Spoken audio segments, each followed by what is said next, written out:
Hello, welcome to Elemental Movement and Food. And today we're going to learn how to sit and make it more healthy.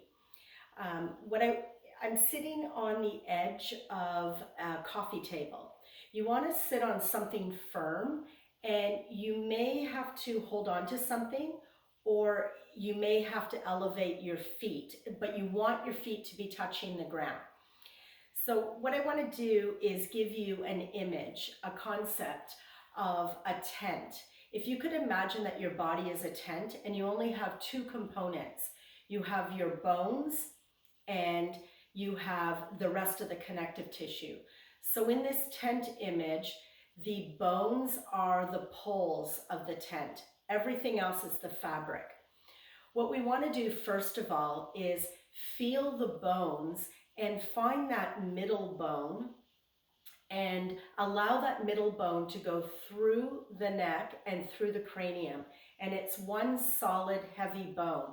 What we'd like to do is just place it in the center. We don't want to hold it up. We just want to find that center position. And now we're going to call that your center of gravity. The other bones will be our connectors. So let's imagine our feet to be pressed down into 6 inches of sand. Your shin bones will be the tent poles pressing down into the ground.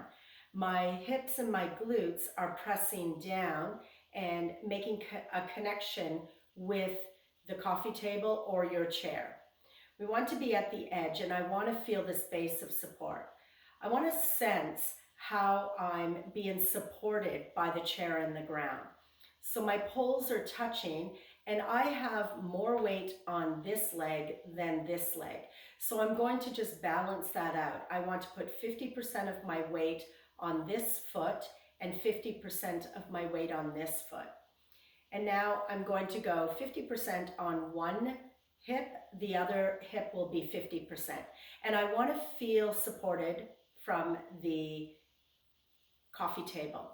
So now that I feel connected, I want to sense my feet.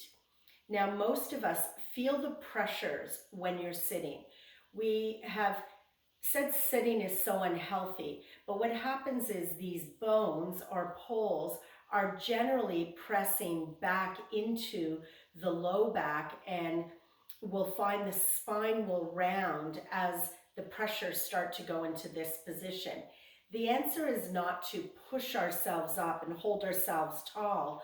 What we want to do is shift our base of support. So that's your feet. If I could take 50% of my weight through the middle of my feet, and then I'm putting pressure onto the ball of my feet and my toes. And then I want to slide back. So these femurs, these big thigh bones are called your femurs.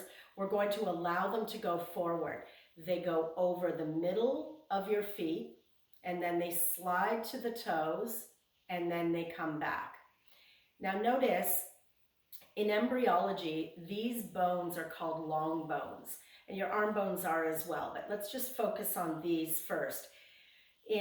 We want to follow embryology because the way we form, the blueprint of forming, we're always changing depending on how we move and how we put pressures on the body. The body will respond and form according to the way we're going to use it. The connective tissue is very gracious that way. So I want to take these bones and I want to take them away from my centered position.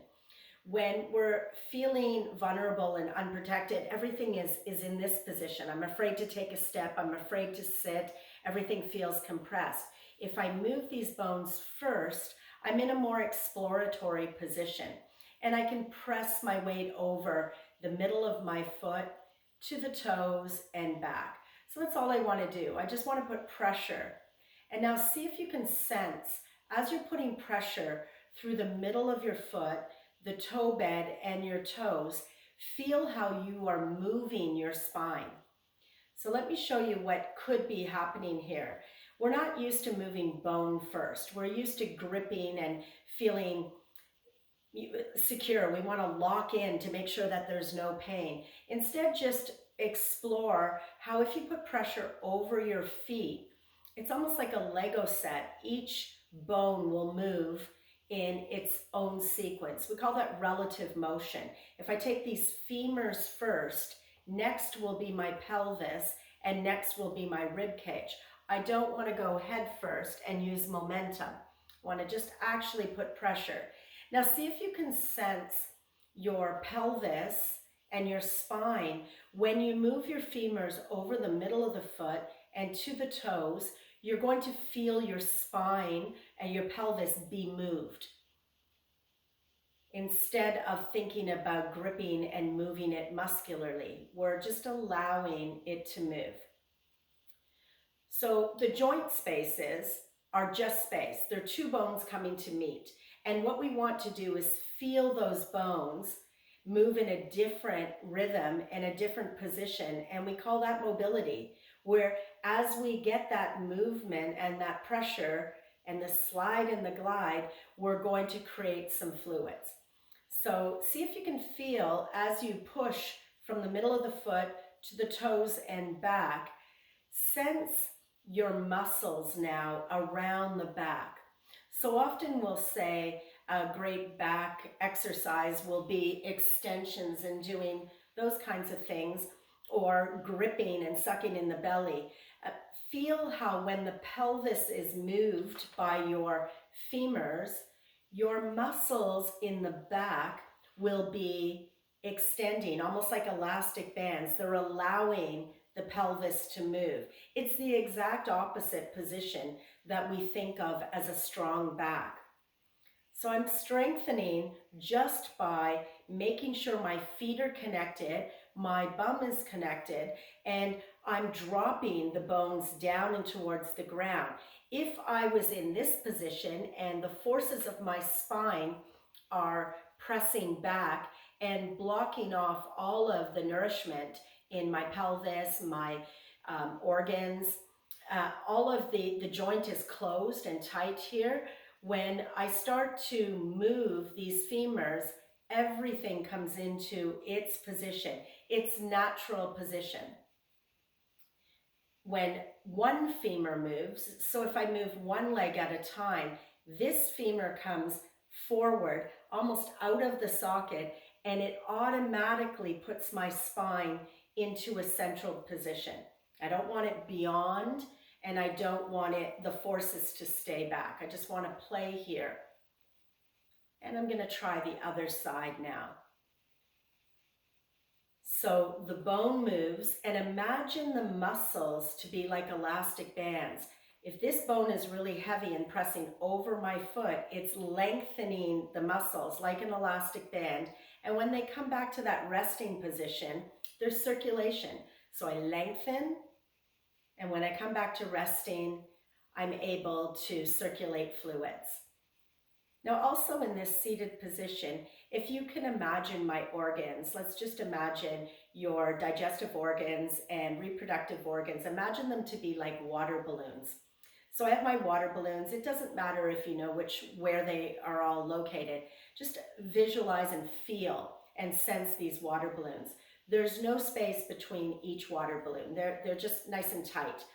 We want to think about a passive movement. So when I move my femurs and my pelvis moves, the water balloons start to move and the layer above will start to move.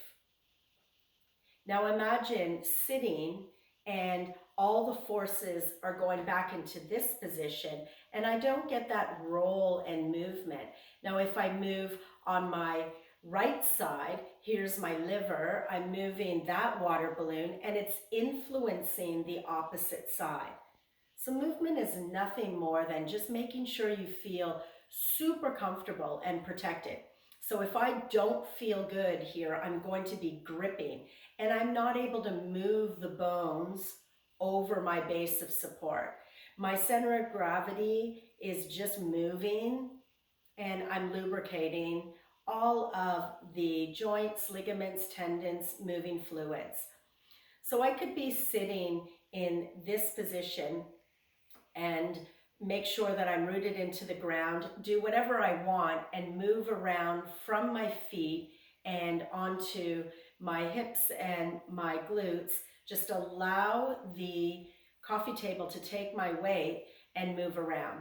I don't have to use any kind of muscle to stay up, to stay back, and hold myself in this contrived position, blocking all this fluid movement. I just want to play.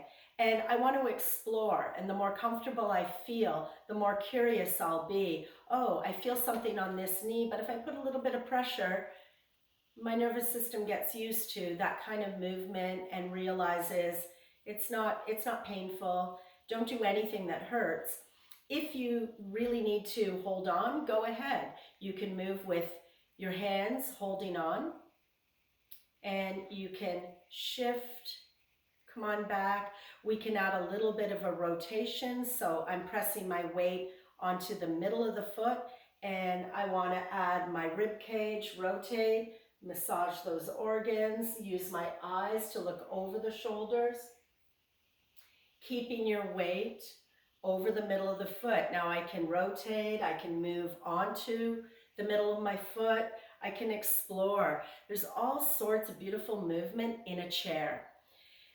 The other thing I want to recommend is, instead of thinking about doing 30 minutes in a chair and trying to build up this therapeutic movement, often when you're at the end of a chair, maybe 5-6 times a day, try to do 2-3 minutes and just hydrate the back, the low back, the joints, and see how that feels. Just play with that, and we'll continue to move and continue to explore in different movements.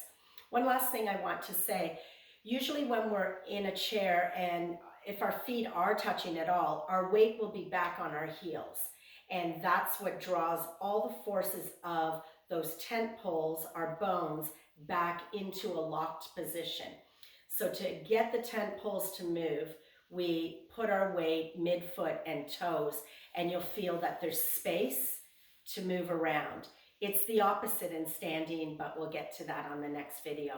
Thanks for joining me.